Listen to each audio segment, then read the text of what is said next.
चलो भाई, conservation of mechanical energy by spring. अब तक हम लोगों ने कंजर्वेशन ऑफ मैकेनिकल एनर्जी पढ़ा था। उसमें क्या था आपका, whatever the change in kinetic energy, अब तक का जो हमने पढ़ा था, whatever the change in kinetic energy plus potential energy will be equal to क्या होगा, जीरो।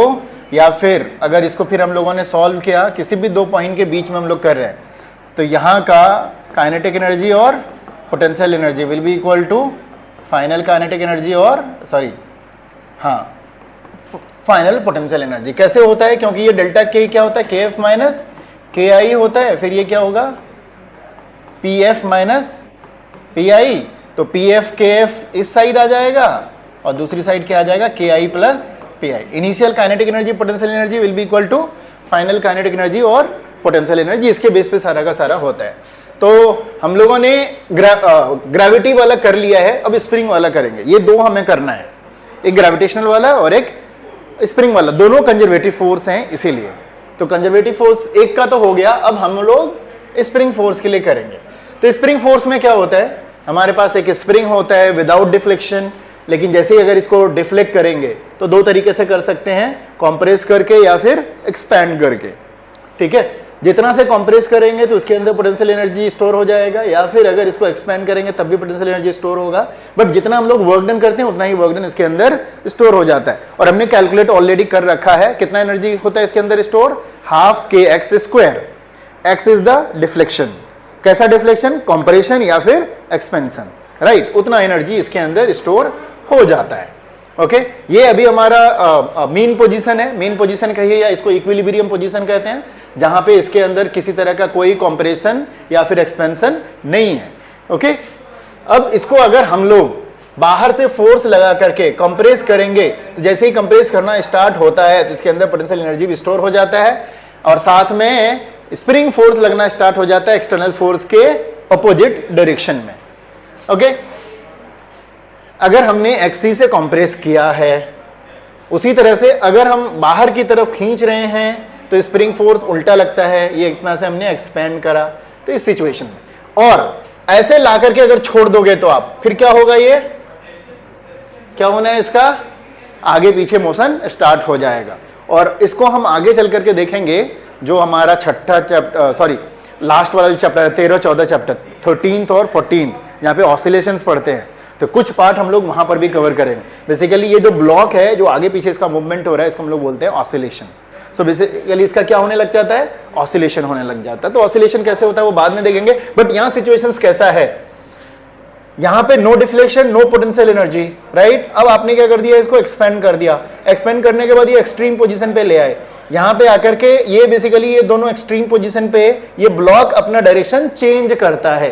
तो इन दोनों पोजीशन पे क्या होगा, वेलोसिटी आपका जीरो होगा, मतलब काइनेटिक एनर्जी क्या होता है, जीरो, लेकिन पोटेंशियल एनर्जी इसका पूरा होता है। लेकिन जब इसी ब्लॉक को यहां से यहां पहुंचाते हैं तो पोटेंशियल एनर्जी जीरो हो जाता है, और यहां का सारा पोटेंशियल एनर्जी किस में कन्वर्ट हो जाएगा, यहां पर जाकर के काइनेटिक एनर्जी में कन्वर्ट हो जाएगा। फिर ये आकर के कंप्रेस कर दिया, फिर ब्लॉक यहां के रुकता है, तो वेलोसिटी जीरो, काइनेटिक एनर्जी क्या होगा, जीरो, लेकिन इसके अंदर पोटेंशियल एनर्जी हो जाता है। सो बेसिकली सेम वही चीज हो रहा है जो आप लोगों को याद है, जो हमने लास्ट क्लास में भी डिस्कस करा था, किसका, पेंडुलम वाला। यहां पे रुकता है, वेलोसिटी जीरो है, तो काइनेटिक एनर्जी क्या हो जाता है, जीरो। लेकिन यही जब मूव करके यहां चली आती है, तो यहां पे पोटेंशियल एनर्जी इसका हाई होता है। यहां पे हमने बिकॉज पोटेंशियल एनर्जी के लिए बताया हमने ये भी था कि हम सबसे पहले नीचे एक डेटम लेते हैं जहां पे पोटेंशियल एनर्जी जीरो रहता है। तो यहाँ पे पोटेंशियल एनर्जी आपका जीरो हो गया था, लेकिन सारा पोटेंशियल एनर्जी जब यहाँ आता है तो किस में कन्वर्ट हो जाता है, वेलोसिटी में कन्वर्ट हो जाता है। तो यहाँ पे आपके पास क्या रहता है, मैक्सिमम काइनेटिक एनर्जी रहता है। फिर ये यहाँ चला गया, तो इसका भी बेसिकली ये ऑसिलेशन हो रहा है। दोनों एक्सट्रीम पे kinetic energy zero, potential energy high, बीच में potential energy zero, kinetic energy क्या होगा, हाई। तो यहां से एक और सिस्टम ये आता है, where will be maximum velocity you can find, कहां पे, इस मीन पोजीशन पे। यहां पे सबसे ज्यादा वेलोसिटी कहां पे मिलेगा आपको, मीन पोजीशन पे, या फिर इसको इक्विलिब्रियम पोजीशन भी बोलते हैं। ठीक है, यहां पे सबसे ज्यादा होगा। तो सेम सिचुएशन जो ग्रेविटी वाला था वही चीज हमें यहां पर भी मिलने वाला है। तो अगर हम इसी तरह उसको अब हमने लिख दिया, if the block is moved from initial displacement xi to the final displacement xf, ठीक है। The work done by the spring force is direct, हमें पता है ये कितना के बराबर होगा, हाफ के एक्स आई स्क्वायर हाफ के एक्स एफ स्क्वायर, ठीक है। दस the work done by the spring force depends only on and points, मतलब कितना एक्स इसका ये हुआ है उसी के ऊपर डिपेंड करेगा। तो जहां से वापस जाना है उतना ही रहेगा, अगर जहां से गया वापस वहीं पे पहुंच गया तो नेट वर्क डन भी आपका क्या हो जाएगा, जीरो हो जाएगा, स्प्रिंग फोर्स से भी जीरो हो जाएगा। तो सब कुछ अभी आपको नोट नहीं करना है, मेन चीज ये डायग्राम एक बनाओ पहले।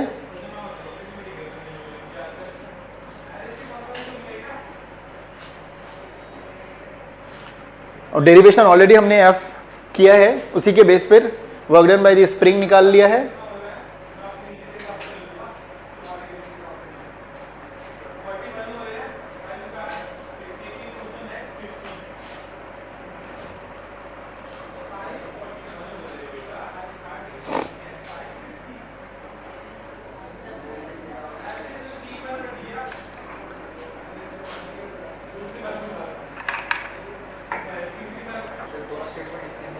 हाँ हाँ हाँ लिख लो।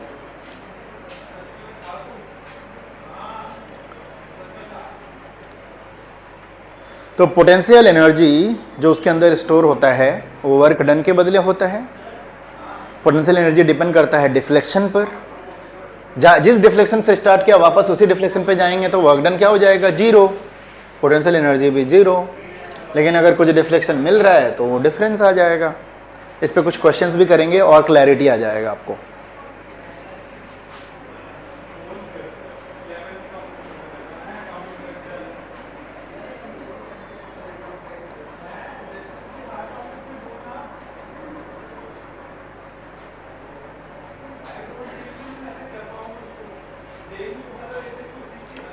अगर चाहें तो इसको पहला पॉइंट बना लो, दूसरा पॉइंट इसको बना लो। दूसरा पॉइंट कह रहा है कि जहां से डिफ्लेक्ट किया था वापस वहीं पे पहुंचा देंगे तो नेट वर्क डन क्या हो जाएगा, वैसे भी जीरो हो जाएगा और फॉर्मूला के अकॉर्डिंग भी जीरो हो जाएगा। एक्स आई से पुल किया वापस एक्स आई पे ही पहुंच गया।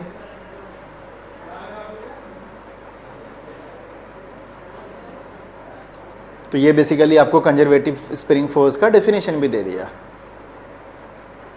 कि सिर्फ पोजीशन पर डिपेंड करता है।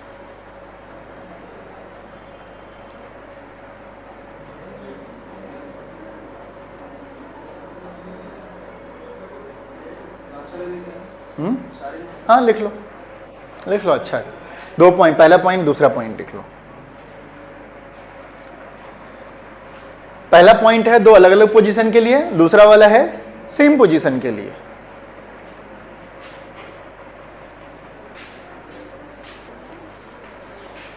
चलो डन। तो दूसरा वाला जो है आपका जो कंजर्वेटिव फोर्स का डेफिनेशन होता है कि सेम पॉइंट के लिए आपका वर्क डन कितना होता है, जीरो। तो बेसिकली यहां से हमें यह पता चलता है कि स्प्रिंग फोर्स भी क्या है, एक तरह का कंजर्वेटिव फोर्स। कि अगर जिस पोजीशन से लेके गए वापस उसी पोजीशन पे आए तो नेट वर्क डन क्या होना चाहिए, जीरो, तो वो कंजर्वेटिव हो गया। अगर नेट वर्क डन जीरो नहीं है तो वो कंजर्वेटिव फोर्स नहीं रहेगा। कोई क्या बोलते हैं, कोई एग्जाम्पल जो कंजर्वेटिव नहीं है वैसा फोर्स, फ्रिक्शन। यहां से स्टार्ट करेगा, फ्रिक्शन ऑलवेज लगता रहेगा लगता रहेगा लगता रहेगा लगता रहेगा लगता रहेगा, नेट फ्रिक्शन रहेगा ही आपको, क्योंकि ऑलवेज वो क्या करेगा, मोशन को अपोज करता रहेगा, आपका वर्क डन बढ़ता ही जाएगा। इसमें क्या होता है कि किसी आधे पार्ट में पॉजिटिव हुआ होगा तो आधे पार्ट में नेगेटिव हुआ होगा, और उतना ही हुआ होगा कि दोनों एक दूसरे को मिला के क्या कर देंगे, जीरो। और ग्रेविटी में भी वैसे ही था, यहां से स्टार्ट किया यहां तक गया फिर वापस यहां तक आया, नेट वर्क डन क्या हो जाता था, जीरो। क्योंकि अगर ऊपर जाने की बात करें तो नेगेटिव, ऊपर से नीचे आने की बात करें तो पॉजिटिव, दोनों मिला करके क्या कर देता था, जीरो। इसीलिए ग्रेविटेशनल फोर्स क्या होता था, एक कंजर्वेटिव फोर्स होता था। स्प्रिंग भी उसी तरह से क्या है, एक कंजर्वेटिव फोर्स है। ठीक है, ओके। अब कुछ रूल्स और भी हैं जो हमने वहां पर देखा था, किसमें, ग्रेविटी वाले में। सेम चीज स्प्रिंग भी फॉलो करेगा। जैसे मान लीजिए पोटेंशियल एनर्जी जब जीरो है, डिफ्लेक्शन का क्या होगा, उस वक्त जीरो होगा, और उस वक्त आपका जो ब्लॉक है वो कैसे पोजीशन में होगा, इक्विलिब्रियम पोजीशन में होगा। बट एक्सटेंशन XE या फिर XC में उसके अंदर जो पोटेंशियल एनर्जी होता है वो कितना होता है, हाफ के एक्स स्क्वायर, के बराबर होता है। ठीक है, अब क्या करें, इसको हम डिफरेंशिएट करते हैं। ये करेंगे dv बाई डी एक्स इस साइड, तो उधर कितना हो जाएगा, हाफ के करके दिखा दें। इसको डिफरेंशिएट अगर करेंगे तो इधर हो जाएगा left side dv by d x, और उधर हो जाएगा हाफ के एक्स स्क्वायर का कितना होगा 2x। ठीक है, इतना ही होगा ना, 2 कट जाएगा तो कितना हो गया ये kx, और दोनों तरफ अगर माइनस करोगे dv by d x is equal to कितना हो गया माइनस kx। ये क्या है आपका स्प्रिंग फोर्स, माइनस kx होता है ना already spring force. So spring force negative of differentiation of potential energy with respect to x। ये एक अलग एक और मतलब आपका इसका प्रूफ हो गया कि स्प्रिंग फोर्स जो है क्या होता है, कंजर्वेटिव फोर्स होता है। कंजर्वेटिव फोर्स के लिए हमने ग्रेविटी में ये डेराइव करके निकाला था कि जो फोर्स होगा वो कितना होगा minus dv by d x होगा। दिस dv का मतलब पोटेंशियल एनर्जी, राइट। वही चीज हमें यहां पर भी मिल रहा है, तो ये इस चीज को प्रूफ करता है। ओके, चलिए, तो अब हमें देखना है कि बीच में क्या होगा। बीच का मतलब अगर आपने ये स्प्रिंग लिया है, ये ब्लॉक लिया है, ब्लॉक ऑफ मास m, ठीक है, अभी इसका कोई डिफ्लेक्शन नहीं है, आप इसको पूरा डिफ्लेक्ट करके यहां पहुंचा दिए और ये पूरा क्या हो गया, पूरा एक्सपेंशन हो गया। ठीक है, एक्सट्रीम पोजीशन, यहां पे वेलोसिटी क्या है 0 है। अब ये इसको जैसे ही छोड़ेंगे, जब यहां पे पहुंचेगा बीच में, तो उस वक्त का सिचुएशन क्या होगा। तो हम क्या करेंगे, दो लोकेशन, एक लोकेशन 2 और एक लोकेशन 1, दो ग्रेविटेशन कौन सा है यहाँ पर आपका कंजर्वेटिव फोर्स वाला है। तो कंजर्वेटिव फोर्स में मैकेनिकल एनर्जी क्या होता है, कंजर्व होता है। Total energy here will be equal to total energy here. यहाँ पर टोटल एनर्जी सिर्फ और सिर्फ क्या आपका पोटेंशियल एनर्जी है, जो कितना के बराबर होगा, हाफ के एक्स ई का स्क्वायर, टोटल रिफ्लेक्शन एक्स ई है। ओके, और जैसे ही यहां पहुंचेंगे तो क्या यहां पर पोटेंशियल एनर्जी 0 होगा, नहीं होगा, यहां कुछ ना कुछ एक्स तो होगा। यहां मान लीजिए बीच में है ना, एक्स है यहां पर, तो कुछ पोटेंशियल एनर्जी भी होगा और कुछ क्या होगा, काइनेटिक एनर्जी भी होगा। Whatever the total potential energy here, half के x square will be equal to total energy here. यहां पर क्या होगा, पोटेंशियल एनर्जी प्लस क्या होगा, काइनेटिक एनर्जी होगा। तो इन दो लोकेशन पे हम क्या कर सकते हैं, conservation of mechanical energy apply कर सकते हैं। ठीक है, ये सिचुएशंस आपको दिए हुए। तो ये कुछ इसका बेसिकली बेसिक थ्योरी है, इसी के बेस पे हम आगे चल करके न्यूमेरिकल करेंगे। चलिए यहां तक नोट कर लो। तो इस तरह से आपका total potential energy kinetic energy और पोटेंशियल एनर्जी में चेंज होता रहता है।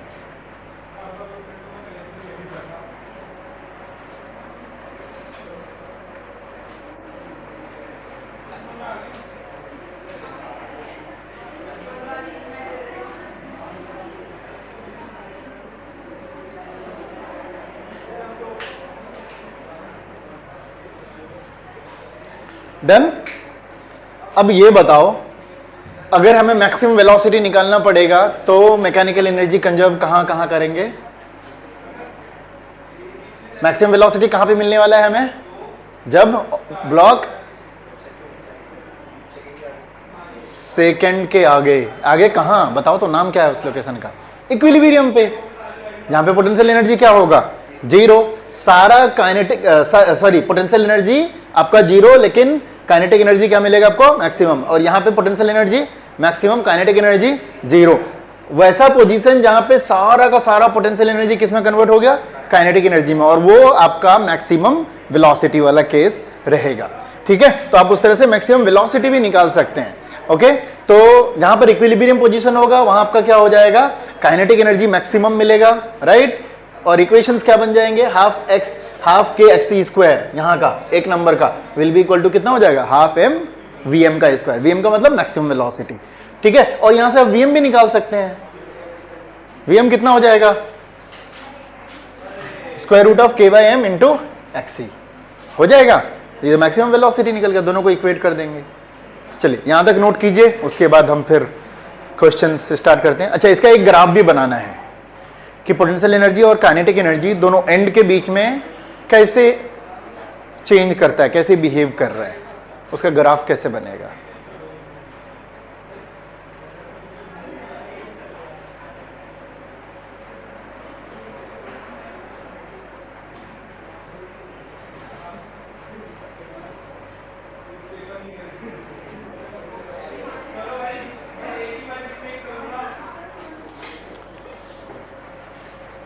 ना सिर्फ के बाई एम के ऊपर होगा, एक्स ई का स्क्वायर भी तो है, तो उसका स्क्वायर रूट करोगे तो क्या बचेगा, सिर्फ एक्स ई बचेगा।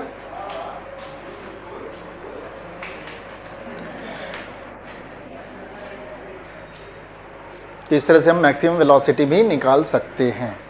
सो मैक्सिमम काइनेटिक एनर्जी यहाँ पे, मैक्सिमम पोटेंशियल एनर्जी यहाँ, मैक्सिमम पोटेंशियल एनर्जी यहाँ, kinetic energy zero, maximum potential energy यहाँ, मैं गलत बोल रहा हूँ, काइनेटिक एनर्जी ज़्यादा यहाँ, पोटेंशियल एनर्जी जीरो। फिर उसी तरह से दूसरे एंड पे होगा। एक ग्राफ बनाते हैं इनके बीच में, यहाँ तक हो गया, इनके बीच में एक ग्राफ बनाते हैं, ठीक है। सिचुएशंस पहले मैं एक नहीं इस पे भी बनाता हूँ।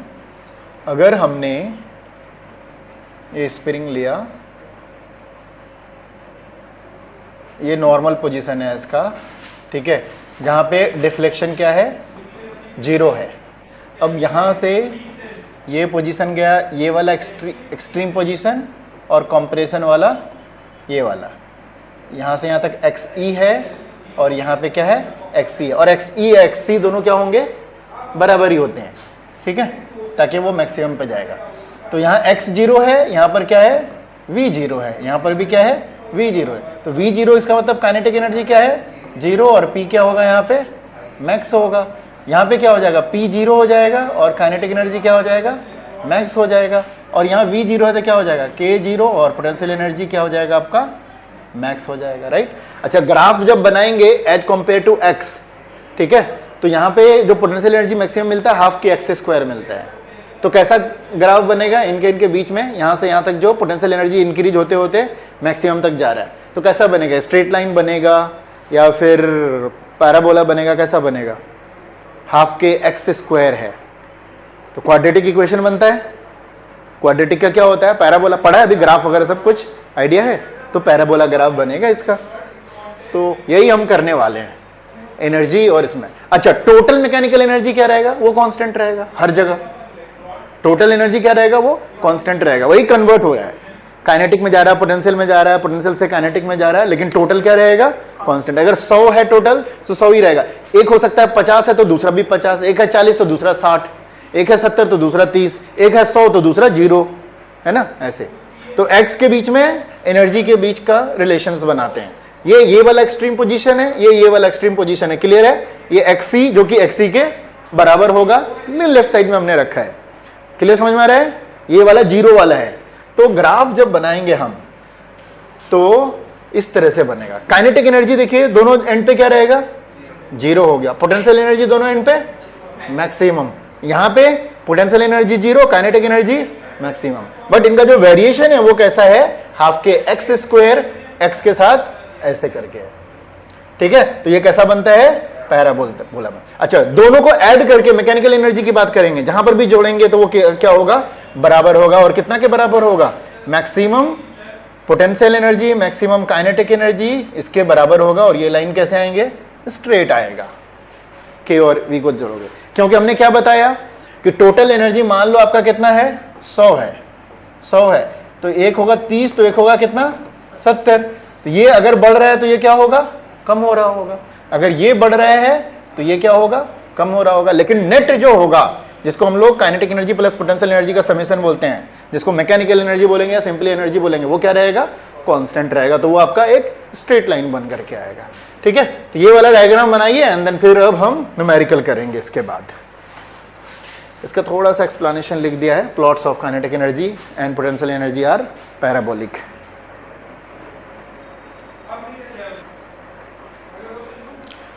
तो स्प्रिंग और ब्लॉक के बीच का जो रिलेशन है अच्छी तरीके से क्लियर है, कोई दिक्कत नहीं है।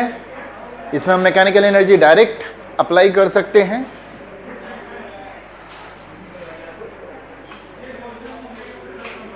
They are complementary. कॉम्प्लीमेंट्री का तो नाम सुना होगा,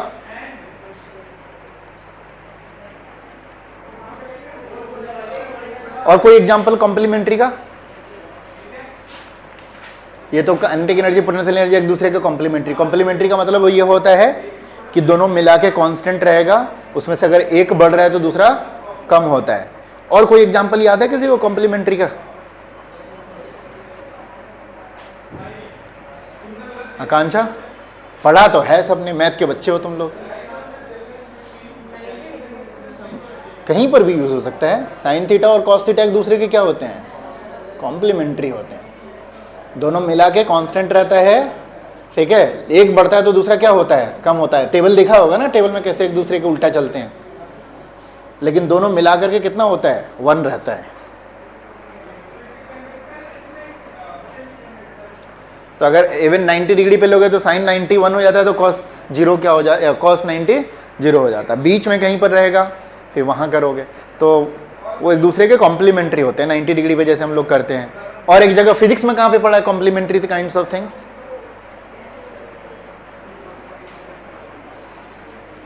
फिजिक्स में कहीं पढ़ा है? अभी तो 5वां ही चैप्टर चल रहा है, इतना जल्दी कौन से बोल रहे हो? कहां पढ़ा है कॉम्प्लीमेंट्री, याद करो। यहां तो पोटेंशियल एनर्जी, काइनेटिक एनर्जी एक दूसरे के कॉम्प्लीमेंट्री हैं। और कहां पढ़ा है कॉम्प्लीमेंट्री फिजिक्स में? स्नेहा,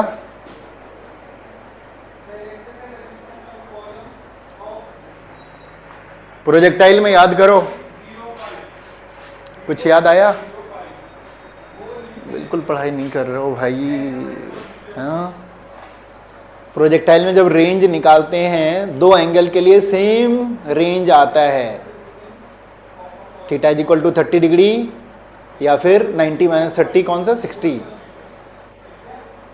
तो दोनों जो एंगल, दो एंगल होते हैं कॉम्प्लीमेंट्री एंगल के लिए रेंज सेम होता है। रेंज का वैल्यू क्या होता है, साइन 2 थीटा था वहां पर, 2 थीटा आता है वहां पे, यस। तो 30 डिग्री के लिए भी सेम आएगा, तो 90 माइनस 30 60 के लिए भी सेम आएगा वैल्यू। तो वहां पर जो रेंज के लिए जो एंगल होते हैं वो बेसिकली एक दूसरे के कॉम्प्लीमेंट्री होते हैं।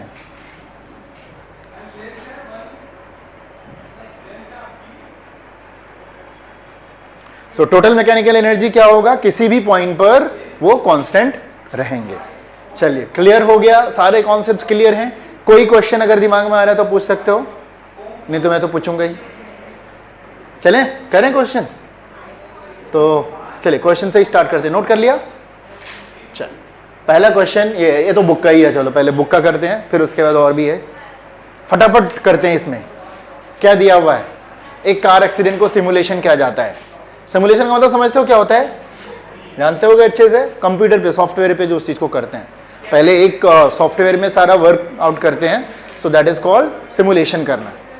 तो कार एक्सीडेंट को सिमुलेट किया गया है, ऑटो मैन्युफैक्चरर करते हैं उसको। Collisions of moving cars with mounted springs of different spring constants, ठीक है। Consider a typical simulation with a car of mass, कितना लिया, 1000 kg moving with a speed of 18 kilometre per hour on a smooth road and colliding with a horizontal mounted spring of spring constant इतना। What is the maximum compression of the spring? Diagram बनाओ। ये road है और सामने क्या है, wall है। इस वॉल पे क्या लगा हुआ है, स्प्रिंग लगा हुआ है, ठीक है। ये कार है, कितनी वेलोसिटी से जा रहा है, 18 किलोमीटर। ये v है, 18 किलोमीटर पर आवर। इसको किस में कन्वर्ट करना पड़ेगा, मीटर पर सेकंड में कन्वर्ट करना पड़ेगा। जब ये इससे टकराएगा तो कह रहा है कि इसको कितना कंप्रेस करेगा। तो मैक्सिमम कंप्रेशन कब होगा, जब ये कार जा करके रुक जाएगी, है ना। क्या हो रहा है यहां पर, जब ये 18 किलोमीटर पर आवर से टकराएगा तो शुरू में कौन सी एनर्जी है इसके पास, काइनेटिक एनर्जी कार के पास। अब हमारे पास सिस्टम है, पोटेंशियल किसका, कार और स्प्रिंग दोनों का मिला करके हमारे पास क्या है, एक सिस्टम है। तो पूरे सिस्टम के पास शुरू में सिर्फ क्या है, काइनेटिक एनर्जी। अब इस काइनेटिक एनर्जी के हेल्प से क्या करेगा, इसको ऊपर वर्क डन कर रहा है, फिर कंप्रेस करते करते करते करते जाकर के यहां पे पहुंच जाएगा। जब यहां पे पहुंचेगा तो कार भी क्या होगा, रुक जाएगा। तो कार जो रुकी है तो अपना क्या उसने लॉस किया है, काइनेटिक एनर्जी लॉस किया। लेकिन वो काइनेटिक एनर्जी कहां चला गया, potential energy of the spring में, क्योंकि स्प्रिंग उतना से कंप्रेस हो चुका है। तो क्या हो जाएगा, total mechanical energy of the system before the collision, total mechanical energy of the system after the collision will remain conserve. तो सबसे पहले ऐसे इसमें क्या है, जब आपके पास दो चीजें हो ना तो उसको सिस्टम बनाए कीजिए। तो सिस्टम क्या है हमारे पास, system of car and spring है। तो हमारे पास दो चीजें हैं, तो दोनों के लिए हम लोग यूज करेंगे। शुरू में क्या है, दोनों का बाद में क्या है, वो सारा चीज। ठीक है, okay. System of car and spring, तो दो सिचुएशन है, एक पहला सिचुएशन इनिशियल और जब फाइनल सिचुएशन है जब वहां पे चला गया। तो क्या हो जाएगा, सिस्टम का initial energy, initial mechanical energy है ना, ऐसे नहीं करेंगे हम, मैकेनिकल एनर्जी कंजर्व रहेगा। तो mechanical energy of this system, इसको ना सफिक्स में डालना, initial will be equal to mechanical energy of this system कब, फाइनल। शुरू में क्या है, कौन कौन सी एनर्जी है, जो भी होगा, के आई प्लस क्या होता है, p i will be equal to क्या, k F plus P F. निकालते हैं जरा सा। शुरू में काइनेटिक एनर्जी, शुरू में बात करते हैं हम लोग, काइनेटिक एनर्जी किसके पास है, कार के पास, कितना हो जाएगा, हाफ एम वी का स्क्वायर, वी का स्क्वायर 18 को कन्वर्ट करना पड़ेगा। अच्छा, और इसके पास कोई काइनेटिक एनर्जी है शुरू में, बाद में कर लेंगे, पहले हम सिस्टम रख देते हैं, initial kinetic energy of this system.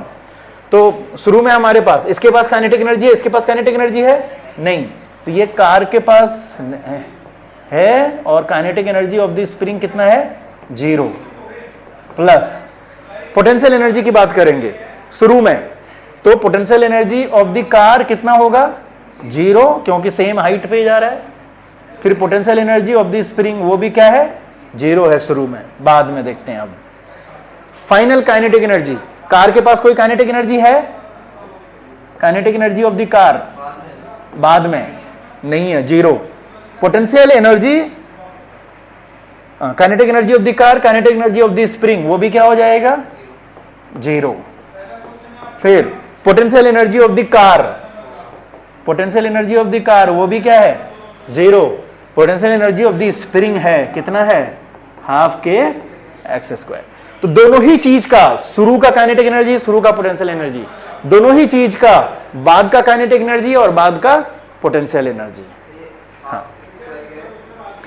Potential energy spring का जितना से ये कंप्रेस हो गया, हाफ के एक्स स्क्वायर पोटेंशियल एनर्जी करते हुए तो आ रहा हो अभी आज जो किया है। हाँ, अच्छा, ये तो पहले भी डिराइव करके निकाला है हमने, लास्ट क्लास में तो कराया ही था, बट पहले भी निकाला है हमने, लास्ट टू लास्ट क्लास, कई क्लास छोड़े हो क्या तुम? तो potential energy of the spring हमने निकाला है, वर्क डन करके, है ना, डिराइव करके निकाला, ये हाफ के एक्स स्क्वायर के बराबर होता है। ओके, तो अब देखिए फाइनली आपके पास एक ही चीज मिलता है, एक इधर क्या मिलता है, half m v c square, और ये इधर कितना, हाफ के एक्स स्क्वायर है। अब एक्स निकल जाएगा, कितना हुआ है इसका, तो निकाल देते हैं, हाफ हाफ तो कट गया। मास ऑफ द कार कितना है, 1000 kg। अच्छा, वेलोसिटी ऑफ द कार को चेंज करना है, कितना है velocity of the car, 18 kilometre per our. कितना से मल्टीप्लाई करना पड़ता है, 5/18 से, तो कितना हो जाएगा, 5 मीटर पर सेकेंड। तो हाफ एम वी का स्क्वायर, इधर के भी दिया हुआ है already, 5.25 into 10 to the power 3 into x square.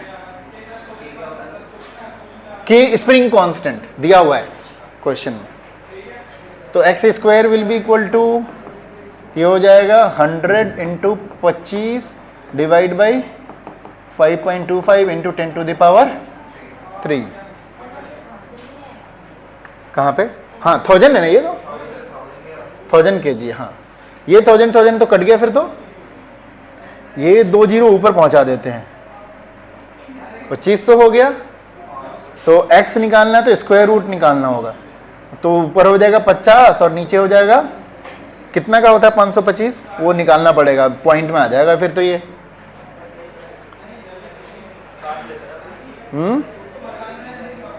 ये हो जाएगा कितना, 24 होता है 496, 24 पॉइंट समथिंग आएगा, 20.3 हो जाएगा। तो ये आ जाएगा कितना, 2 पॉइंट समथिंग आएगा सेंटीमीटर।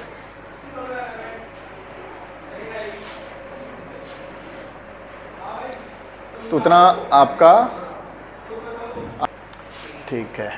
चलिए अब अगला क्वेश्चन कीजिए। अच्छा ये भी बुक से है, चलो कोई बात नहीं है, थोड़ा सा चेंज कर दिया। क्या चेंज किया इसमें?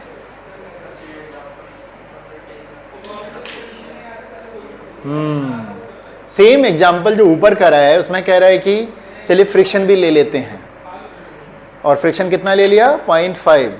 अब कंप्रेशन कितना होएगा?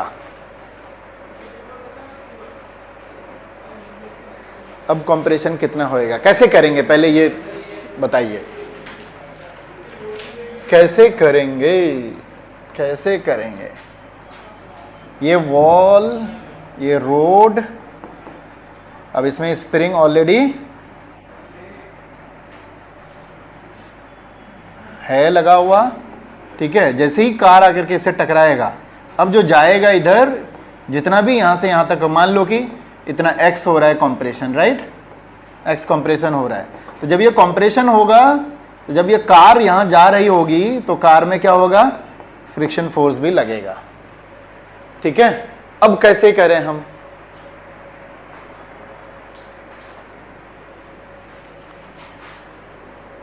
अभी क्या टोटल एनर्जी कंजर्व रहेगी? टोटल एनर्जी कंजर्व नहीं रहेगी, क्योंकि इसमें एक नॉन कंजर्वेटिव फोर्स भी आ गया है। लेकिन हम इसमें भी कंजर्वेशन रख करके भी हम उसमें कुछ सोच सकते हैं। कैसे? मान लो अभी हम लोग क्या देख रहे थे, विदाउट फ्रिक्शन के, समझते हैं जरा सा। विदाउट फ्रिक्शन के शुरू का जो मैकेनिकल एनर्जी जब यहां पे टकराया था, जो कि सिर्फ और सिर्फ काइनेटिक एनर्जी था, मान लो कि वो कितना है? 100 जूल था, ठीक है। अब ये 100 जूल पूरा का पूरा यूज किसमें हो गया? हाफ के एक्स स्क्वायर करने में। अगर अभी अब जिसको हम लोगों ने पहले अप्लाई किया, सारा डाला, फाइनली हमारे पास क्या आया था? इधर का kinetic energy half m v square, और वो सारा का सारा किसमें चला गया? हाफ के एक्स स्क्वायर में चला गया था। सारा एनर्जी किसमें कन्वर्ट हो गया? पोटेंशियल एनर्जी में। यही था ना, हम चाहते तो डायरेक्ट ऐसे करके इक्वल करके निकाल सकते थे, राइट। तो ये पूरा का पूरा, अगर ये मान लो ये 100 जूल है, तो ये भी कितना हो जाएगा? अब 100 जूल करके हम निकाल देंगे। लेकिन अब क्या कह रहा है कि जब ये 100 जूल जब इसमें कन्वर्ट हो रहा होगा, तो साथ में फ्रिक्शन भी है, तो ये 100 जूल में से कुछ अमाउंट ऑफ एनर्जी लॉस हो रहा है अगेंस्ट द फ्रिक्शन वर्क करने में। इसका मतलब ये है शुरू की जो एनर्जी है 100, that will be equal to, अब वो एनर्जी यूज हो जाएगा दो पार्ट में, एक हाफ के एक्स स्क्वायर में प्लस एक फ्रिक्शन के अगेंस्ट वर्क करने में। अब हो गया कंजर्व। इस शुरू का टोटल एनर्जी किस चीज में यूज हुआ? पोटेंशियल एनर्जी में भी, और बाकी कुछ यूज हो गया फ्रिक्शन के अगेंस्ट वर्क करने में। अब ये इक्वेशन बन गया सही से, इस तरह से सॉल्व कर लेंगे। तो कितना होगा भाई? तो करते हैं इसमें, चलो। टोटल मैकेनिकल एनर्जी जो इनिशियल होगा will be equal to energy of the spring plus work against friction. कर सकते हैं। और ये कितना है? हाफ एम वी का स्क्वायर। ये कितना हो जाएगा? हाफ के एक्स स्क्वायर। और work done against the friction क्या होता है? फोर्स इंटू डिस्प्लेसमेंट, ठीक है। Force into displacement. फोर्स कौन लगा रहा है?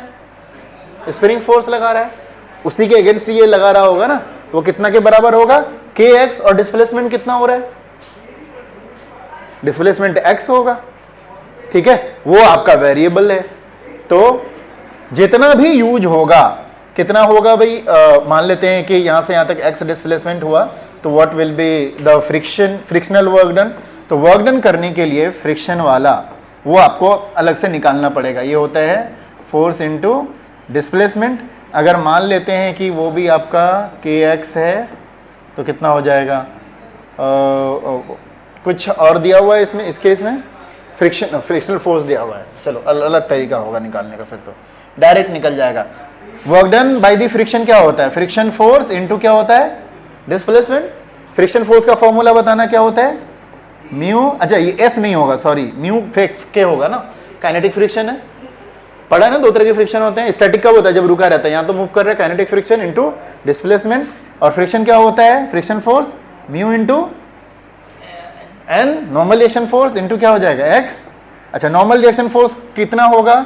एक हॉरिजेंटल सरफेस पे है आपका कार, ऐसे मान लो ये कार है, ठीक है, इसका एम है, तो एम जी क्या लगता है? नीचे n किधर लगता है, ऊपर, और ऊपर नीचे तो कोई मोशन है नहीं, तो डायरेक्ट यहां से n का वैल्यू कितना के बराबर हो जाएगा, mg के बराबर। तो ये हो गया म्यू के mg इंटू क्या हो जाएगा, x। This is work done by the friction, वो उसके साथ ऐड हो जाएगा, प्लस म्यू के mg इंटू क्या, x। अब आपका यहां पर जो आएगा वो क्वाड्रेटिक इक्वेशन आ जाएगा, फिर x सॉल्व करना पड़ेगा। तो हाफ m 1000, वेलोसिटी कितना था 5 का स्क्वायर हो गया 25, ओके। और इधर कितना है, हाफ के एक्स स्क्वायर, के का मतलब कितना 5.25 into 10 to the power 3 into x square, plus mu के कितना था 0.5, m कितना है 1000, g को हम लोग 10 ले लें, इंटू क्या हो जाएगा x। एक काम करते हैं, 2 से मल्टीप्लाई कर देते हैं, 2 से मल्टीप्लाई करेंगे तो यहाँ कितना आ जाएगा, 2 से मल्टीप्लाई हो जाएगा, ये 2 कट जाएंगे, है ना। और एक और चीज़ आसान हो रहा है, 1000 यहाँ भी है, 1000 यहाँ भी है, 1000 यहाँ भी है, ये भी कट गया। इधर कितना बचा 25, इधर कितना बचा 5.25 एक्स स्क्वायर, और 2 पंचे 10 तो 1 हो जाएगा, प्लस 10x, ओके। 100 से अगर मल्टीप्लाई कर दें ताकि पॉइंट खत्म हो जाए तो हम लोग इसको कर सकते हैं, ये कितना हो जाएगा 2500, 525 एक्स स्क्वायर, और ये 1000x। तो आपके पास एक क्वाड्रेटिक इक्वेशन आ गया, कितना 525 x square plus 100x minus 2500 is equal to 0। अब इसमें एक कॉमन और निकल जाएगा, 25 से आ जाएगा, 25 को कितनी बार मल्टीप्लाई करेंगे, 4 5 21, 21 x square 4x 100 is equal to 0। अब यहाँ से x का वैल्यू निकाल देना। याद है क्वाड्रेटिक में कैसे निकालते हैं x is equal to minus b plus minus b square minus 4ac divide by twice of a। तो माइनस बी करेंगे तो 4 है ना, -4 प्लस माइनस बी स्क्वायर का मतलब 16 माइनस 4ac, तो c माइनस में तो वो प्लस हो जाना है, तो 4 इंटू 100 इंटू 21, 400 21, कितना हो जाएगा 8084, कितना होगा, 4 एकम 4, 4 दूना 8, 84, ठीक है, divide by twice of a का मतलब 21, -4 plus minus 8400 divide by 42, 84 16 16 square root होता है किसी का, नहीं होता तो अप्रोक्सीमेट निकालना पड़ेगा।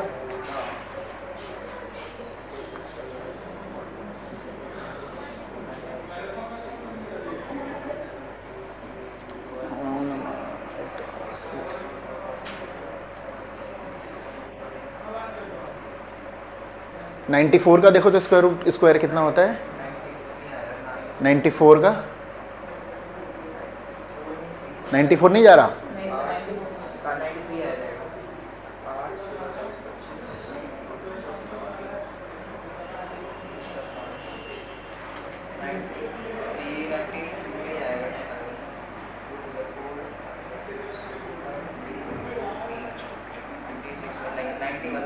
कितना रहा 91 पॉइंट। तो यहां से सॉल्व कर लेंगे, तो इसमें देखो 2 आएगा, एक नेगेटिव वाला आएगा और एक पॉजिटिव वाला। हमारा आंसर कौन सा वाला होगा, पॉजिटिव वाला होगा। बताओ क्या, वो उस साइड ना 2 खत्म करने के लिए, हाफ खत्म करने के लिए हमने इधर भी 2 से मल्टीप्लाई किया, राइट साइड भी 2 से मल्टीप्लाई किया। तुम्हारा इक्वल कहां पर है, अच्छा यहाँ है, ऐसे घूम के आया है क्या,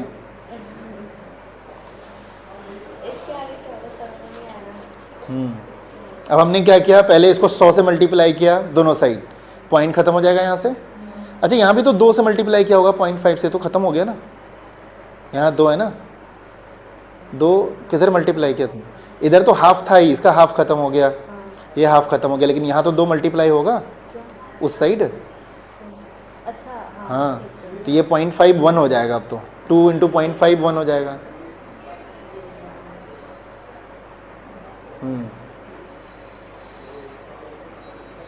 तो अब क्या करा उसके बाद, 1000 भी ख़त्म कर दिया, 10 बचा है।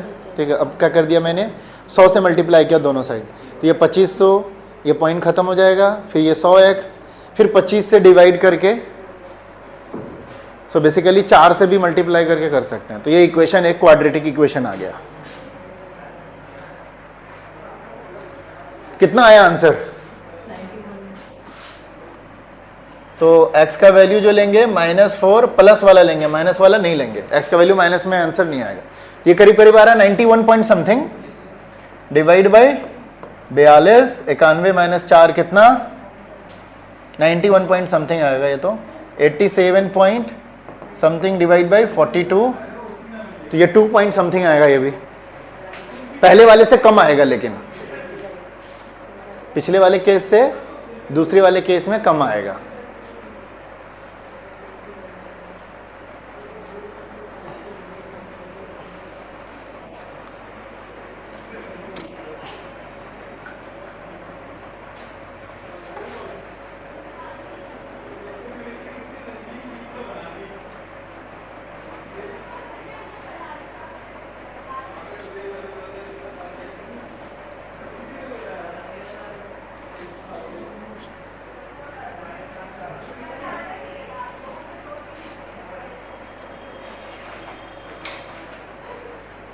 ठीक है, आगे चले, इसको निकाल लेना।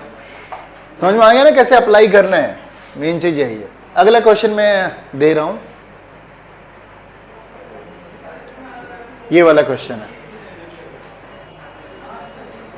पढ़ो। आकांक्षा, क्वेश्चन करना है। 2 ब्लॉक्स हैं M1 और M2। M1 कितने केजी का है? 2 केजी का। M3 कितने केजी का है? 3 केजी का। अच्छा, M2 3 केजी का है, M1 2 केजी का है। इस तरह से पुली पे लटका दिया है। Block M1 is on a incline plane. M1 इधर है और थीटा कितना है? 30 डिग्री है, और स्प्रिंग के साथ क्या कर दिया, उसको अटैच्ड कर दिया है। ठीक है, और स्प्रिंग कांस्टेंट कितना है? 40 न्यूटन पर मीटर।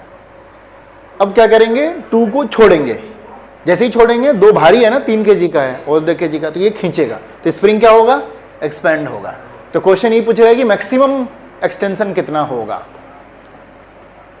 ठीक है, पहला केस ये है। दूसरे केस में क्या है, स्पीड क्या होगा वहां जाकर के। ठीक है, वो तो हम बाद में देखेंगे, पहले M1 देखेंगे कैसे। पहले हम एक्सटेंशन देखेंगे, कैसे करोगे बताओ। अब एबिलिटी ये होनी चाहिए कि इस तरह के क्वेश्चन को आप सॉल्व कर सको। पहले ट्राई करो अपना, कैसे सोचोगे। लास्ट क्वेश्चन जैसे था उसी के बेस पर था, और ऐसे ऐसे और जेई में जैसे जैसे एंटर करते जाओगे और खतरनाक क्वेश्चन बनते चले जाएंगे। कॉन्सेप्ट आपको ऑलरेडी बता दिया गया है, अब उसको अप्लाई करना है आपको। सोचो कैसे करेंगे। हम क्या करेंगे, मैकेनिकल एनर्जी को कंजर्व करेंगे। ठीक है, before the incident and after the incident total energy क्या रहेगा आपका? कंजर्व रहेगा। और एनर्जी कितने फॉर्म में होते हैं? 2 फॉर्म में, काइनेटिक एनर्जी और पोटेंशियल एनर्जी। ठीक है, तो अभी के केस में अभी ऐसे है, राइट, एकदम क्लियर इस तरह करके रखा हुआ है। ओके, 2 अपना पूरा लटका हुआ है यहाँ पर, ये यहाँ पे लटका हुआ है, ये यहाँ पे, ये विदाउट एक्सटेंशन के इसको ऐसे सपोर्ट करके रखा हुआ होगा। जैसे ही इसको छोड़ेगा ये नीचे लटकेगा, तो सोचो क्या होना है, ये नीचे जाएगा, तो ये क्या होगा, इधर खींचेगा। जब ये इधर खींचेगा, खींचने की वजह से स्प्रिंग के अंदर क्या होगी? एक्सटेंशन आएगा। ओके, जब स्प्रिंग एक्सटेंड करेगा तो इसके अंदर कितना एक्सटेंशन होगा? Find the maximum extension in the string, वो निकालना। तो अब न्यूटन्स लॉज ऑफ मोशन और साथ में ये दोनों एक साथ एक्ट कर रहे हैं, तो जैसे ही इसको छोड़ेगा तो उतना ही एक्सटेंशन होगा। जितना भी एक्सटेंशन होगा उतना से ये क्या आना है, इसको उतना से क्या हो जाएगा, ये नीचे जाना है। मान लीजिए इस पॉइंट से लेके इस पॉइंट तक करते हैं, ये x हो गया। मान लेते हैं कि इसके अंदर एक्सटेंशन कितना आया है? x आया है। तो x से ये कहाँ चला गया होगा, यहाँ चला गया होगा। अब आपका स्प्रिंग क्या हो गया होगा, यहाँ, और यहाँ से यहाँ तक ये भी क्या होगा, x होगा। क्लियर है अब ये। और हमें दोनों पोजीशन के बीच में क्या लगाना है, mechanical energy of the conservation. अच्छा, वेलोसिटी कहीं कुछ भी नहीं है, तो इसका मतलब काइनेटिक एनर्जी वाला पार्ट क्या हो जाएगा आपका, 0 है। तो शुरू में पहले रुका हुआ था सिस्टम वो, बाद में सिस्टम जो रुक गया वो। तो टोटल मैकेनिकल एनर्जी कब, शुरू में, और टोटल मैकेनिकल एनर्जी बाद में, फाइनल।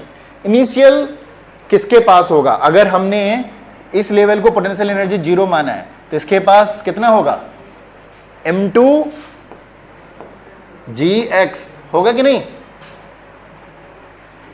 फाइनल लेवल को हमेशा पोटेंशियल एनर्जी में, अच्छा लास्ट क्लास में तुम नहीं थे, पोटेंशियल एनर्जी में जो आपका मिनिमम हाइट होगा ना उसको हमें रेफरेंस माना जाता है, उसको डेटम बनाते हैं हम लोग।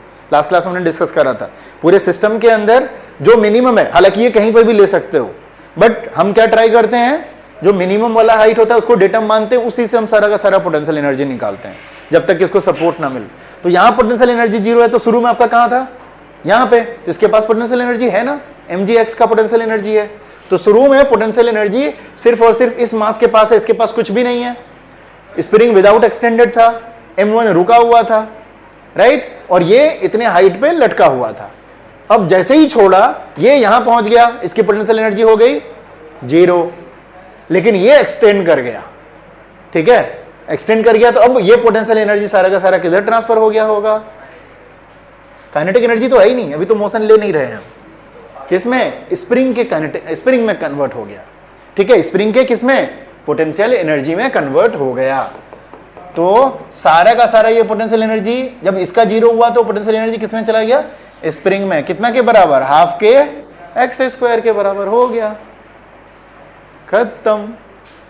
अब आप निकाल सकते हो यहाँ पे, तो ये बेसिकली अगर करेंगे हाफ के x square minus mgx is equal to 0, 2 से मल्टीप्लाई कर दो तो कितना हो जाएगा, k x square minus 2 mgx is equal to 0, x common ले लो, कितना हो जाएगा, k x minus 2 mg is equal to 0। यहाँ से इक्वेशन क्या होगा, either x is equal to 0 और कितना, k x minus 2 mg is equal to 0, so x will be equal to कितना, 2 mg बाय k हो गया। m कितना है, कौन सा वाला, अच्छा ये कौन सा वाला m आता है, m2 आता है ना, ये तो m2 है। अच्छा एक और चीज ना, m1 का तो करा ही नहीं हमने, उसका भी तो पोटेंशियल एनर्जी चेंज हो गया, ये कहां से कहां चला गया, यहां चला गया, इसका पोटेंशियल एनर्जी क्या हो गया, बढ़ गया। तो सिर्फ स्प्रिंग में नहीं बढ़ा, साथ में क्या हो गया, m1g, इसकी पोटेंशियल एनर्जी बढ़ी, कितनी पोटेंशियल एनर्जी बढ़ी, ये इतना था, यहां पहुंच गया, इस हाइट से बढ़ा, ऐसे नहीं छोड़ेगा, हाइट से चढ़ता है ना, चाहे अलग बात है ये इसमें गया है, लेकिन पोटेंशियल एनर्जी कौन सा वाला होगा, ये वाला होगा। लेकिन ये वाला कर्व x है और ये कितना एंगल दिया हुआ है, 30 डिग्री, तो हाइट कितना होता है,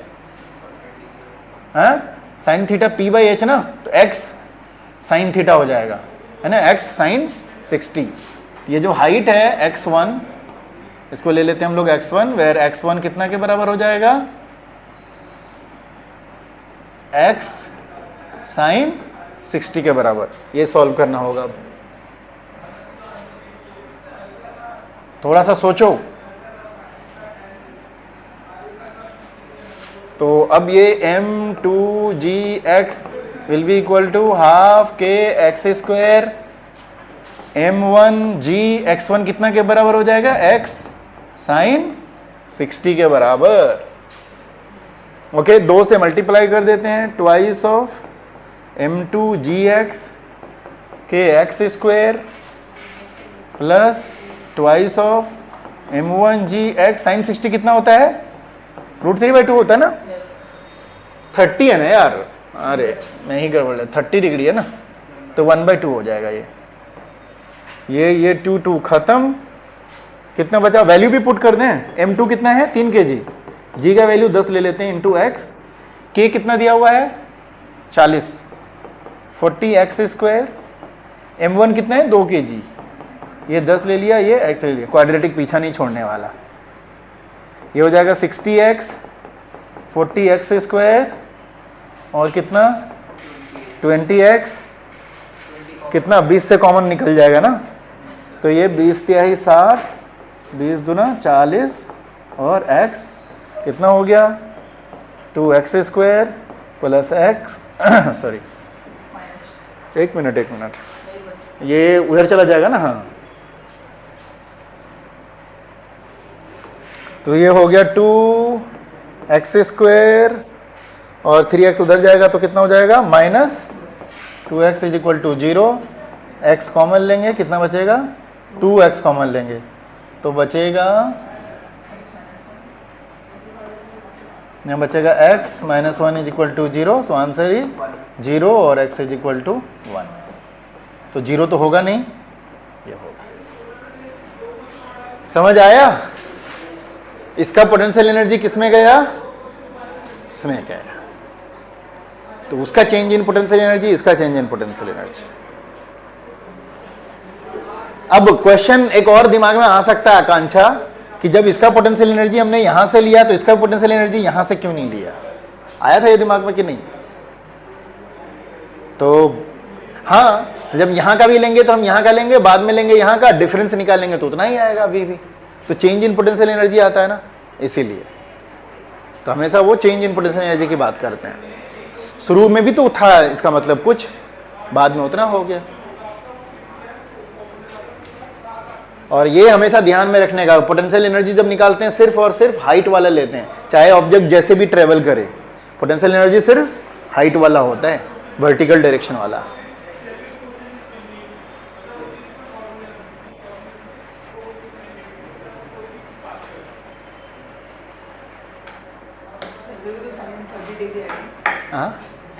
हाँ लिख लो, आगे तो ठीक कर लिया था ना मैंने।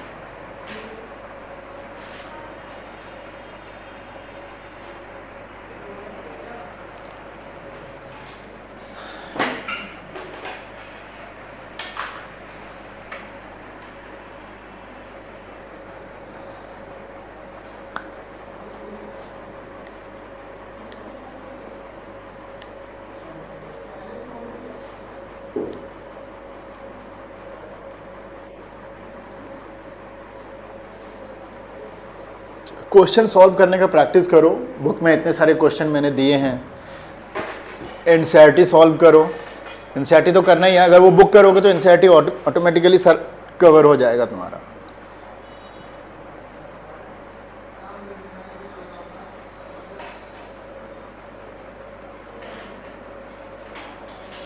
तो कितना है 1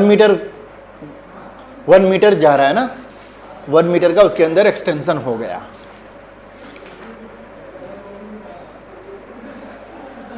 हो गया? अब अगला पार्ट सोचो कैसे होएगा।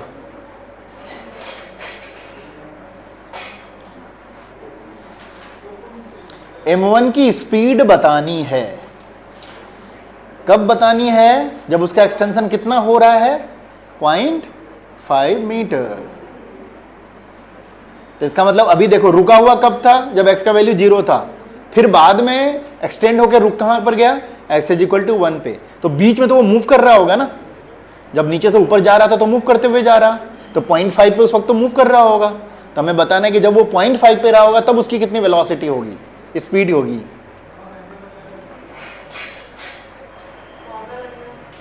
लगेगा बिल्कुल। तो अभी हमारा क्या है, जब यहां पे था तब भी रुका हुआ है, और जब 1 मीटर कवर करने के बाद यहां पहुंचता है तब भी क्या हो जाता है, ये रुक जाता है। तो क्वेश्चन ये कह रहा है कि जब 0.5 मीटर एक्सटेंशन होगा, मतलब बीच में कहीं होगा, तो यहां पे बताइए m1 की कितनी स्पीड होगी। Speed of m1 when the extension is 0.5 meter. हम फ्रिक्शन और मास ऑफ द पुली को इग्नोर कर दे रहे हैं। कैसे निकलेगा भाई, ट्राई कीजिए आप लोग, पहले सोचो थोड़ा सा, नहीं तो हम खाना बना के देते रहेंगे, आप लोग खाते रहोगे। थोड़ा सा ब्रेन को एक्सरसाइज कराइए।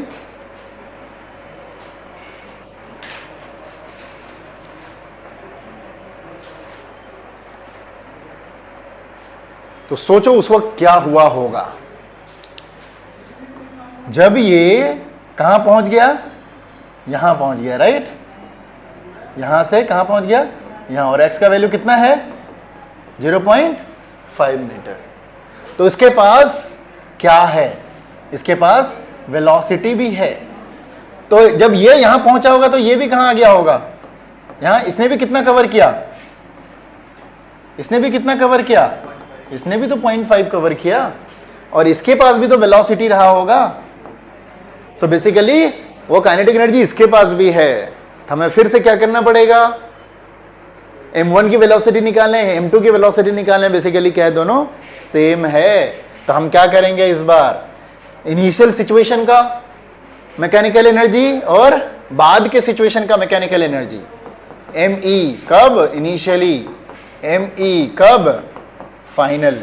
इनिशियल सिचुएशन बताओ क्या है हमारे पास, इनिशियल सिचुएशन इसके अंदर, चलो ध्यान दो इधर, कर लिया तुम लोग, अच्छा पुराना वाला कर रहे हो, ये वाला कर रहे हो, ठीक है। तो देखो सिचुएशन क्या है, इनिशियल देख रहे हैं, इनिशियली कहां है, ये भी यहां पे रुका हुआ है, इसका भी लेवल यहीं पे कर लेते हैं, पोटेंशियल एनर्जी इसका भी 0, ठीक है। लेकिन ये x नीचे पहुंचेगा ना, यहां पहुंचेगा, तो वो सारा यहां पर इसका जो पोटेंशियल एनर्जी है वो कुछ इसमें कन्वर्ट होगा यहां पे। तो देखते हैं भाई, इसकी भी हाइट क्या हुई है, बढ़ी है। तो पहले इनिशियल देखते हैं। तो इनिशियली क्या क्या है, इनिशियली सिर्फ और सिर्फ m2 के पास पोटेंशियल एनर्जी है, वो कितना हो जाएगा m2g x, x कितना के बराबर है हमारा 0.5 है, वो दिया हुआ है, और ये भी रुका हुआ। अब मूव करके जब ये यहां पे पहुंच गया है, ठीक है, जब यहां पे पहुंच गया है तो वहां पे जाने के बाद की कंडीशन है, इसके अंदर पोटेंशियल एनर्जी कितना के बराबर, हाफ के एक्स स्क्वायर के बराबर। इसकी पोटेंशियल एनर्जी कितना से बढ़ गया, mgh से, राइट, mgh कितना है, x साइन 30, ये तो पोटेंशियल एनर्जी की बात हुई। काइनेटिक एनर्जी भी यहां पर आने के बाद है, इसके पास कितना है, हाफ m1 v का स्क्वायर, और उसके पास भी कितना हो जाएगा, हाफ m2 v का स्क्वायर। ये बाद का है, ये शुरू की एनर्जी, ये बाद की एनर्जी। शुरू की एनर्जी अकेला इसके पास है सिर्फ पोटेंशियल एनर्जी, बाद में यही सारा पोटेंशियल एनर्जी किसमें कन्वर्ट हो रहा है, इसका पोटेंशियल, स्प्रिंग का भी पोटेंशियल एनर्जी बढ़ा रहा है, इसका भी पोटेंशियल एनर्जी बढ़ा रहा है, इन दोनों को स्पीड भी दे रहा है, ये बेचारा अकेले सबको करके दे रहा है। तो चलिए कैलकुलेट करते हैं, हमें इसमें से क्या निकालना है, सिर्फ v, बाकी सारा नोन है। m2 कितना है, 2 kg 3 kg था, 3 kg, और ये 10, और ये कितना है 0.5, हाफ k का वैल्यू कितना था 40, और ये 0.5 है ना, 0.5 इंटू 0.5। आगे चलते हैं, प्लस mgx, ये m कितना है 2 kg, 10, x है 0.5 और sine 30 again 0.5, plus half m1 plus m2 का v स्क्वायर। कर दें ऐसे, तो ये हो गया, ये से कट जाएगा 5 से, तो 5 5 25 यही 75, यहाँ इसके भी नीचे 0, इसके भी नीचे 0, 1 0 1 0 कट गया, 2 से ये 2 कट गया, 5 5 25, अच्छा 5 दूना 10, 2 2 कट गया, सिर्फ 5 बचा है ना, और ये भी 10 आ गया, 1 0 यहाँ कट गया, 2 2 कट गया, ये भी कितना बचा 5, और इधर हाफ m1 प्लस m2 कितना हो गया 3 प्लस 2 5 इंटू कितना हो गया v स्क्वायर। ये 15 आएगा ना, नहीं ठीक तो है, ये पॉइंट, अरे मैंने गड़बड़ कर दिया, हाँ ये 10 आएगा, 10 10 कट जाएगा, 15 होगा ना, ठीक है, ये 15 है, 15, और ये हो गया 10, और ये हो गया 5/2 का v स्क्वायर। ओके, तो 5/2 v स्क्वायर हो जाएगा 15 माइनस 10 कितना 5, 15 minus 5, so v square is equal to 5/2/5, ये कट गया, v इज इक्वल टू कितना √2, मतलब 1.41 मीटर पर सेकेंड। वाह,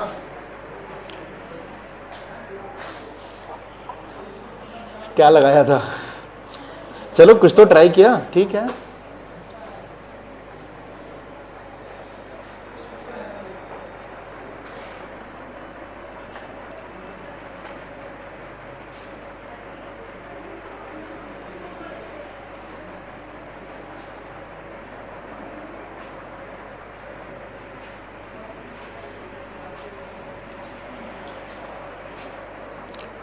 समझ में आया कैसे अप्लाई करना है? आरएचएस पे इनिशियली दोनों की पोटेंशियल एनर्जी लिखी है, वो एक्स स्क्वायर वाली इसकी है, क्या चीज? हाँ, हाफ की एक्स स्क्वायर स्प्रिंग की, स्प्रिंग की बाद के कंडीशन की सारी। हाँ, ये बाद की कंडीशन इसकी आ गई। बाद की कंडीशन सबकी आएगी ना। नहीं मतलब M1 की है ना, वो mgx into sin 30 हाँ, ये तो अब फिर शुरू पे आ गया ना, हमने शुरू पे तो उसका जीरो मान के चले। वाले का हाँ, ये तो बढ़ गया ना, mgx साइन। इसका लिखा है। हाँ। उसके बाद दोनों की काइनेटिक एनर्जी लिखी है। सब कुछ तो बाद वाली एनर्जी है, काइनेटिक एनर्जी प्लस पोटेंशियल जो भी है।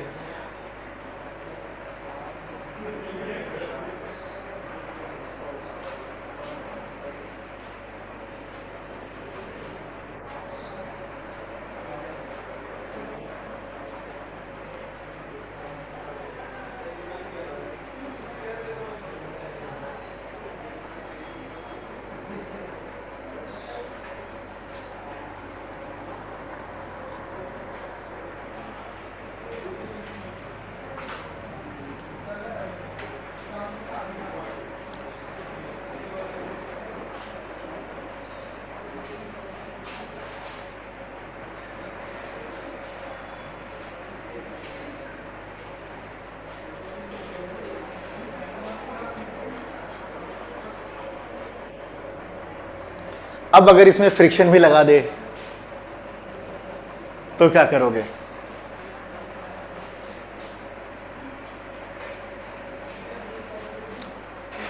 आकांक्षा, कि जब ये M1 ऊपर जा रहा है तो वहां पर फ्रिक्शन भी लग रहा है, पूछ सकता है ना, ये भी क्वेश्चन ऐड कर सकता है इसमें। तो कैसे करेंगे? मैकेनिक्स में बहुत दिमाग दौड़ाना पड़ता है, पता नहीं, इसीलिए तो सोचो एक साल कितने दिन एग्जाम होते हैं जेईई के? करीब करीब हफ्ते दिन एग्जाम होते हैं एक बार जब होता है तो, और वो भी 2 टाइम में होते हैं, तो उसको कितनी क्वेश्चन बनाना पड़ता होगा, और हर क्वेश्चन मतलब जो है ना वो यूनिक है। तो इसीलिए फिजिक्स में बहुत आसानी से बन सकता है।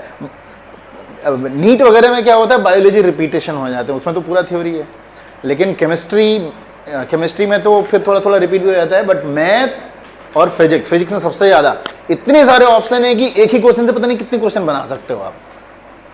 कभी ये कर दिए तो ये हो जाएगा, वो कर दिए तो वो हो जाएगा, ऐसे ही है ये। तो क्या हो जाएगा बताओ, अगर हमने इसमें फ्रिक्शन भी ऐड कर दिया? M1 हाँ, तो फ्रिक्शन इसी में होएगा ना, यही सरफेस के ऊपर जा रहा है, तो कहेगा कि फ्रिक्शन भी है, जैसे पिछले वाले क्वेश्चन में करा। तब कैसे करेंगे सॉल्व, क्या रहेगा इसको, क्वेश्चन को सॉल्व करने का तरीका? कैसे एनर्जी कंजर्व करोगे बताओ? टोटल एनर्जी हाँ, बराबर होगी, ये टोटल एनर्जी, ये बाद, ये सारा एनर्जी किसमें खर्च हो रहा है? इसमें, प्लस फ्रिक्शन वाले वर्क डन में, जैसे हमने पिछले बारे में किया। तो यहाँ पे एक और टर्म आ जाएगा, उसके हिसाब से फिर इसको सॉल्व कीजिएगा, ठीक है? चलो अगला क्वेश्चन है, देखते हैं जरा सा, या फिर अगला थ्योरी स्टार्ट हो रहा है? हाँ, चलो फटाफट इसको खत्म कर लेते हैं, छोटा सा टॉपिक है, उसके बाद कोलिजन हम लोग नेक्स्ट क्लास में, एक लास्ट टॉपिक बचता है। पावर तो बहुत पुराना है, क्या होता है? This is rate of change of work done per unit time, ठीक है? या फिर सिर्फ वर्क डन नहीं, एनर्जी की भी टर्म में कर सकते हैं। तो ये दोनों का टाइम से अगर हम लोग डिवाइड कर देंगे तो वो हो जाएगा। So power is defined as the rate of doing work, और क्या कर सकते हैं हम लोग, कंज्यूमिंग एनर्जी। ओके, तो P is equal to W/T होता है, राइट? तो फॉर्मूला बहुत आसान है इसका, total work done divide by total time taken, average power निकालोगे आप, या energy consumed by total time taken. और अगर आप क्या कहते हैं उसको, अगर आप इंस्टेंटली पावर निकालोगे तो ये dW/क्या हो जाएगा, dt हो जाएगा। तो यहाँ तो हो गया average power is equal to W/T या E/T, बट इंस्टेंटेनियस पावर क्या हो जाता है dW/dt।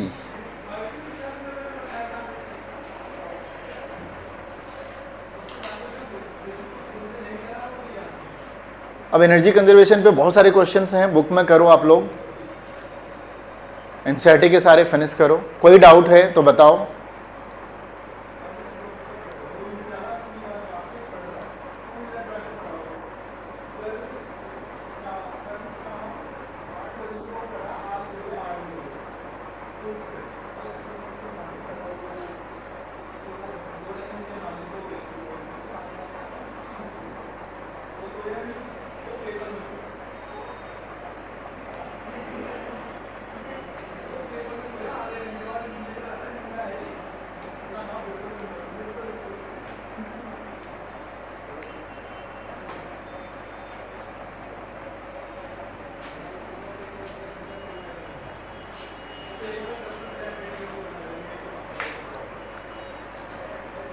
ठीक है,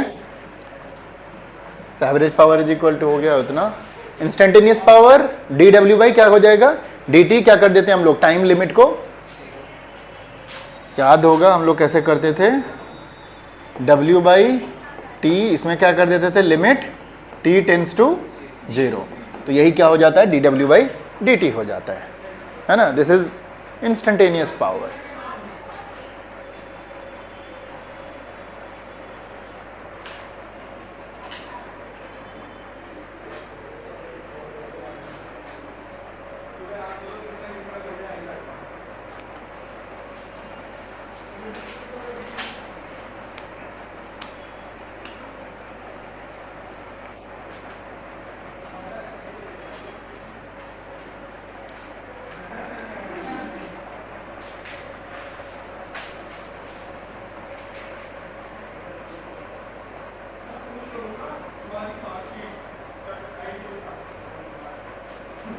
ठीक है,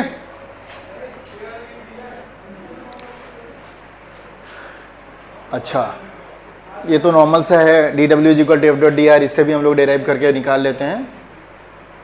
तो P इज इक्वल टू आपका क्या होता है, power is equal to work done divide by time.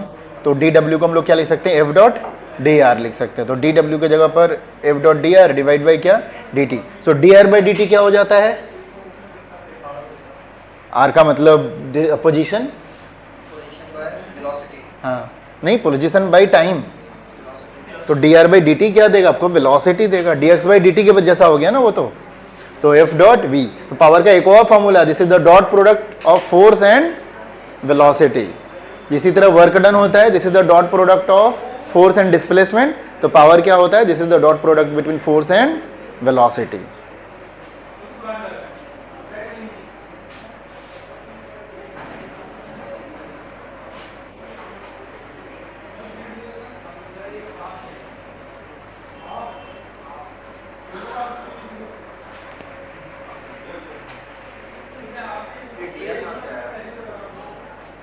dW को लिख सकते हैं ना F.dx कर लो तुम, dr भी लिख सकते हैं, dx भी लिख सकते हैं। याद करो पोजीशन वेक्टर, नहीं power is equal to dW/dt।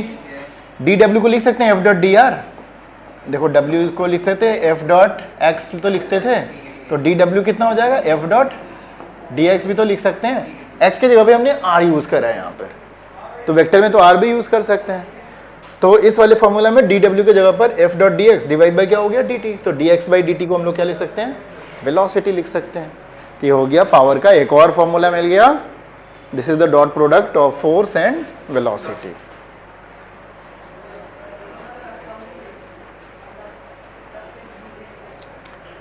ठीक है, कुछ इसके प्रॉपर्टीज लिख लेते हैं हम लोग। पावर क्या क्या है, नोट कर लिया था ना। चलिए सबसे पहले पावर आपका एक क्या है, स्केलर क्वांटिटी, क्योंकि ये डॉट प्रोडक्ट है। डॉट प्रोडक्ट का रिजल्टेंट क्या होता है, एक स्केलर क्वांटिटी होता है। तो पावर आपका क्या हो गया, एक स्केलर क्वांटिटी हो गया। दूसरा SI यूनिट ऑफ पावर क्या होता है, वॉट होता है। तो सिंपली पूरा वॉट लिखो या फिर W लिखो एक। तीसरा 1 वॉट बेसिकली 1 जूल पर सेकेंड के बराबर है। तो व्हाट इज 1 वॉट कैसे डिफाइन करोगे? When 1 joule of work is done in 1 second, उसी को हम लोग क्या कहते हैं? वॉट कहते हैं। 1 किलोवाट कितना होता है? 1000 times of the what. Megawatt कितना होता है? 10 टू द पावर 6 के बराबर होता है। यूनिट का एक और पावर का एक और यूनिट है जो यूज होता है आमतौर पर डिस्कशन में, लेकिन कैलकुलेशन में यूज नहीं होता है। This is horse power. ठीक है, जैसे आपकी गाड़ी वगैरह जब आती है तो वो हॉर्स पावर के बेस पर उसको लिखा जाता है कि कितने हॉर्स पावर का, लेकिन अब उसको भी चेंज हो गया, सबको अब धीरे धीरे एसआई यूनिट में आ गया है। ठीक है, अब एचपी नहीं आता अभी भी, लेकिन मोटर वगैरह खरीदने जाओ तो एचपी में आता है कितने एचपी का है, लेकिन उसको भी वो धीरे धीरे कर देंगे। 1 एचपी कितने के बराबर होता है? 746 वॉट के बराबर होता है। देखिए, इंजन, कार का इंजन और व्हीकल्स हॉर्स पावर में ही बेसिकली निकाला जाता है। ये थोड़ा सा डिस्कस करना है। कॉमर्शियल यूनिट ऑफ इलेक्ट्रिसिटी, वो भी एक तरह का एनर्जी है, इलेक्ट्रिकल एनर्जी है। पहले यहां तक टोटल नोट कर लो।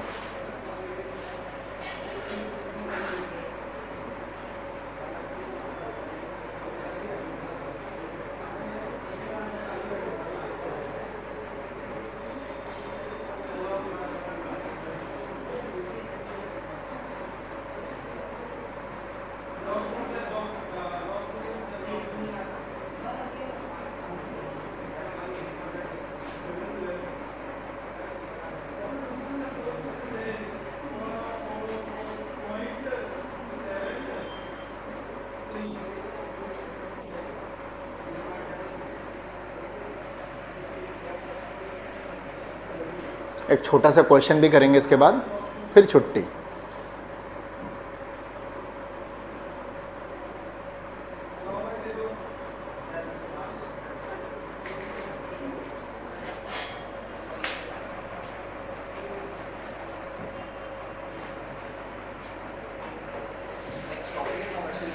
हाँ, ये भी करना है। हाँ, तो कमर्शियल यूनिट ऑफ एनर्जी क्या है?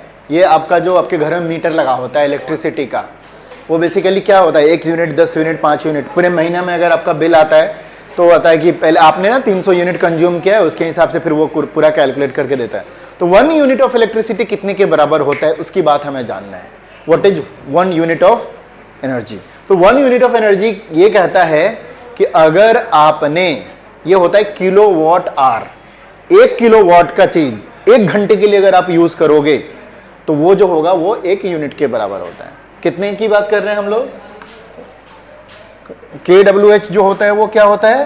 किलो वॉट आवर होता है। ठीक है, मतलब 1000 वॉट कितने देर चलाना है उसको? 1 घंटे। 1000 वॉट कितने घंटे के लिए चलाना है? 1 आवर के लिए चलाएंगे तो होगा, दोनों को मल्टीप्लाई करेंगे। लेकिन अगर वही 100 वॉट का है, अगर कोई चीज जला रहे हो तो कितने घंटे चलाने पड़ेंगे? 10 घंटे चलाने पड़ेंगे, तब वो 1 यूनिट देगा। टोटल कितना होना चाहिए? 1000 वॉट आवर। अभी 100 वॉट का है तो उसको कितने घंटे चलाएंगे हम लोग? 10 घंटे चलाएंगे तो आएगा।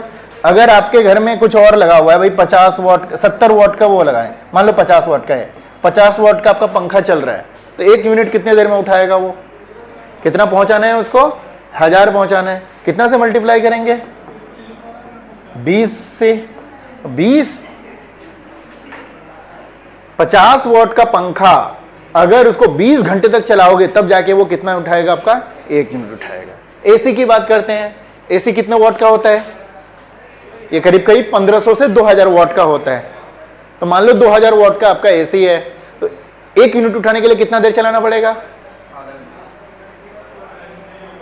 ऑफ कोर्स आधा घंटा। और 1 घंटा चला देंगे तो कितना उठाएगा वो? 2 यूनिट उठा देगा। इसका मतलब 10 घंटा अगर एक दिन में चलाते हो तो वो अकेला आपका 20 यूनिट कम से कम उठाता है। ठीक है, तो यही है आपका कमर्शियल यूनिट ऑफ आवर। तो इसको समझाने के लिए हम ले कमर्शियल यूनिट ऑफ, और या ट्रेड यूनिट ऑफ एनर्जी क्या होता है? बेसिकली किलोवाट आवर होता है। 1 किलोवाट आवर क्या है? Basically amount of electrical energy consumed when electrical appliances having a power rating of 1 kilowatt. कितनी देर के लिए चलेगा ये? 1 घंटे के लिए। बस हो गया। सो 1 किलोवाट आवर इतने के लिए है, इतना जूल निकलता है।